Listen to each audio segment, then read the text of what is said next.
berdirinya Pancasila. Istilah Pancasila berasal dari bahasa Sanskerta, yaitu dari dua kata, panca yang artinya 5 dan sila yang artinya dasar, yang secara harfiah berarti dasar negara yang mempunyai 5 unsur. Pancasila sebelum menjadi dasar negara yang sah, nilai-nilainya telah ada dalam bangsa Indonesia itu sendiri dan selalu diterapkan, baik itu nilai adat istiadat, kebudayaan, dan nilai religius. Sejarah terbentuknya Pancasila. Pada tahun 1293, berdirilah Kerajaan Majapahit yang mampu mencapai masa keemasan pada pemerintahan Raja Hayam Wuruk dengan Majapahit Gajah Mada yang dibantu oleh Laksamana Nala dalam pimpinan armadanya untuk menguasai Nusantara. Pada saat itu, agama Hindu dan Buddha hidup berdampingan dengan damai dalam satu kerajaan. Empu Prapanca menulis Negara Kertanagama. Dalam kitab tersebut telah terdapat istilah Pancasila. Empu Tantular mengarang buku Sutasoma, dan di dalam buku itu kita temui seloka Persatuan Nasional, yaitu Bhinneka Tunggal Ika. Perumusan Pancasila menurut M.R. Muhammad Yamin pada tanggal 29 Mei 1945.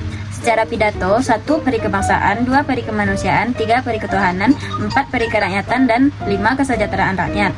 Secara tertulis, 1 keutuhanan yang Maha Esa, 2 kebangsaan persatuan Indonesia, 3 rasa kemanusiaan yang adil dan beradab, 4 kerakyatan yang dipimpin oleh hikmat kebijaksanaan dalam permusyawaratan perwakilan, dan 5 keadilan sosial bagi seluruh rakyat Indonesia. Menurut Profesor Dr. M.R. Supomo, dalam pidatonya itu, beliau menyampaikan gagasannya mengenai 5 dasar negara Indonesia merdeka yang terdiri dari 1 persatuan, 2 kekeluargaan, 3 keseimbangan lahir batin, 4 musyawarah, dan 5 keadilan rakyat.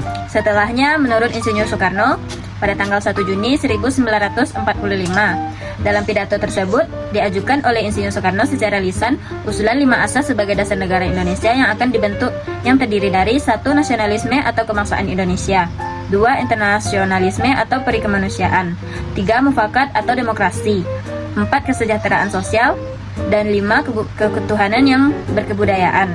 Selesai sidang pertama, pada tanggal 1 Juni 1945, para anggota BPUPKI sepakat untuk membentuk sebuah panitia kecil yang tugasnya adalah menampung usul-usul yang masuk dalam pemeriksaannya serta melaporkan kepada sidang pleno BPUPKI.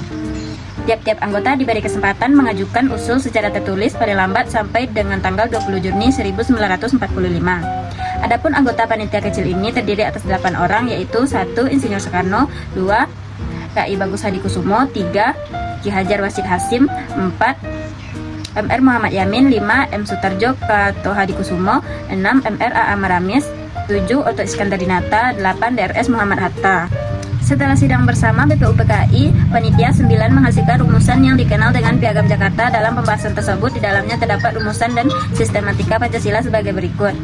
A. Ketuhanan dengan menjalankan syariat Islam bagi pemeluk-pemeluknya. B. Kemanusiaan yang adil dan beradab. C. Persatuan Indonesia. D. Kerakyatan yang dipimpin oleh hikmat kebijaksanaan dalam permusyawaratan perwakilan. E. Keadilan sosial bagi seluruh rakyat Indonesia. Makna simbol-simbol pada burung Garuda. Burung Garuda merupakan mitos dalam mitologi Hindu dan Buddha. Garuda dalam mitos tersebut digambarkan dengan makhluk separuh burung. Banyak simbol-simbol yang terdapat dalam diri burung Garuda, yaitu Garuda Pancasila merupakan burung yang sudah dikenal melalui mitologi kuno di sejarah Nusantara Indonesia, yaitu Tunggangang Dewa Wisnu yang berwujud seperti burung elang Raja Wali. Garuda dipakai sebagai simbol negara untuk menggambarkan negara Indonesia merupakan bangsa yang kuat dan besar. Warna keemasan di burung Garuda menggambarkan kejayaan dan keagungan. Garuda memiliki sayap, paruh, cakar, dan ekor yang melambangkan tenaga dan kekuatan pembangunan.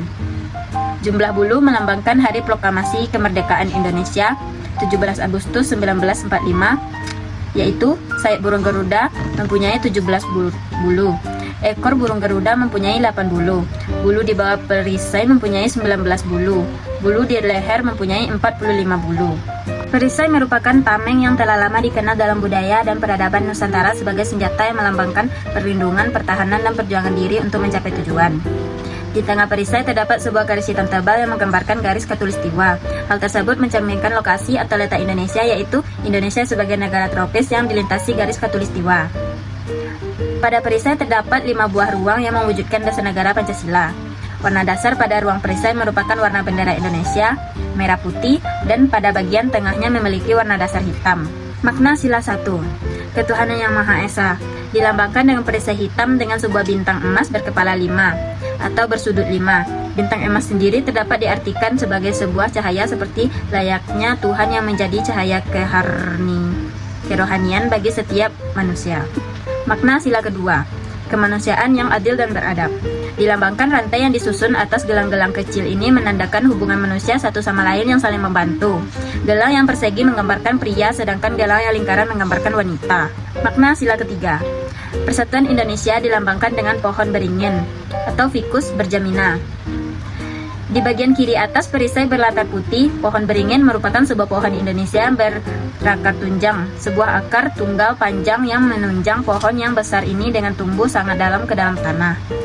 Hal ini mencerminkan kesatuan dan persatuan Indonesia. Pohon beringin juga mempunyai banyak akar yang menggelantung dari ranting-rantingnya.